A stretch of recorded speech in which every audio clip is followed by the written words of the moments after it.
যে গার্মেন্টস শিল্প নয় সমগ্র পৃথিবীতে আমরা গৌরব বোধ করি, সেই গার্মেন্টস শিল্প টিকে রেখেছে এই দেশের নারী সমাজ, এই দেশের মা বোনেরা।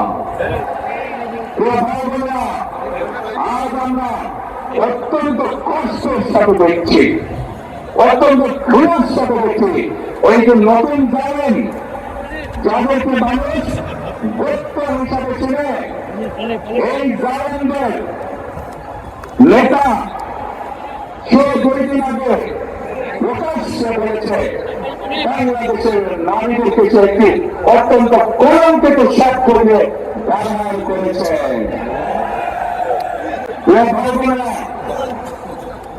যে ব্যক্তিরা যেই পারে তার দেশের মা বোনদের প্রতি ভিন্নমাত্র শ্রদ্ধা নেই, যেই নেতা যেই দলের নেতা কর্মীদের নিজের দেশের মা বোনদের কষ্টের প্রতি ভিন্নমাত্র সম্মান নেই, তাদের কাছ থেকে আর চাই হোক বাংলাদেশ কখনো অগ্রগতি আশা করতে পারে না।